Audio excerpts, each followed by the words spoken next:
हाय। एक केस आया था मेरे पास होम लोन का, जिसमें एप्लीकेंट ने कई जगह से लोन ले लिए थे। पीएल का यानी पर्सनल लोन का ईएमआई चल रहा था, उनका टू व्हीलर का ईएमआई चल रहा था, फ़ोन का ईएमआई चल रहा था, टीवी का ईएमआई चल रहा था।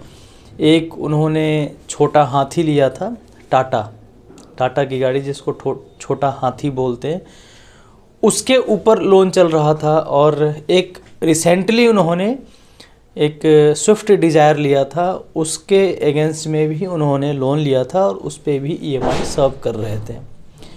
ओवरऑल कैलकुलेट जब किया मैंने तो देखा कि वो तकरीबन 90,000 रुपये के आसपास की ईएमआई सर्व कर रहे हैं।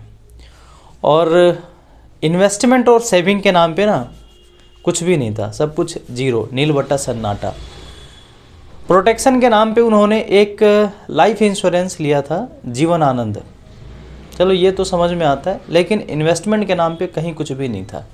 ना किसी बैंक में कोई एफडी था, ना किसी बैंक में उनकी आरडी जा रही है, ना कोई म्यूचुअल फंड है, ना कोई बॉन्ड्स है, ना उन्होंने एनपीएस में रजिस्ट्रेशन कराया है, ना एनपीएस में इन्वेस्टमेंट हो रही है।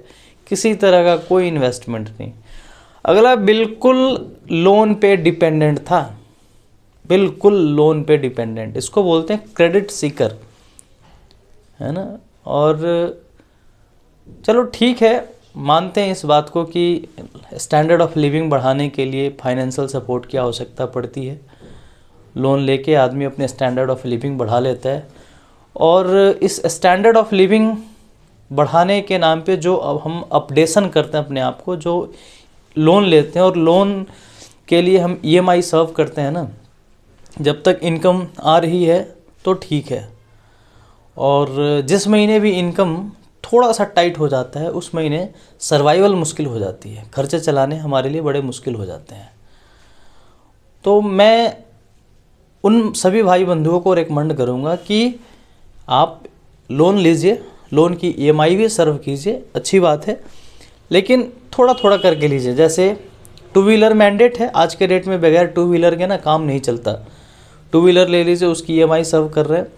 फ़ोन का लोन लीजिए, फिर फ़ोन ख़त्म हो जाता है तो दूसरा चीज़ लीजिए, दूसरे का किस्त ख़त्म हो जाता है तीसरे का लीजिए।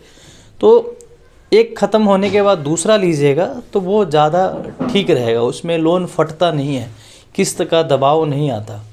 और कई बार क्या होता है, जब ज़्यादा ईएमआई होता है, बहुत ज़्यादा ईएमआई, मतलब 3 4 5 लोन चल रहे हैं, तो दिमाग से स्किप कर जाता, अच्छा किसकी डेट कब जानी है।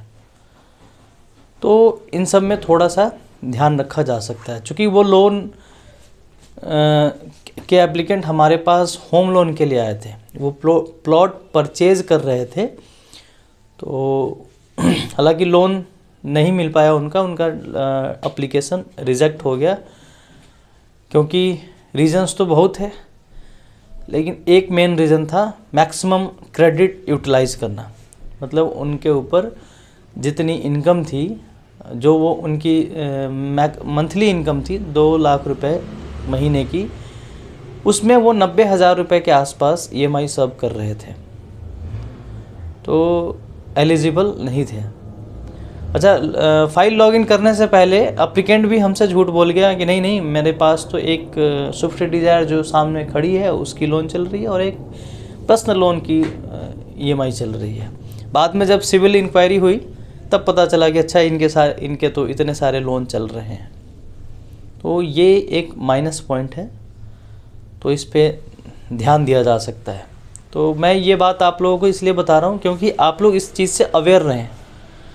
इन फ्यूचर जब कभी भी आपको पर्सनल लोन, बिजनेस लोन या हाउसिंग लोन लेना हो, तो आपको इन कठिनाइयों का सामना ना करना पड़े, इसलिए ये मैं बात बता रहा हूँ।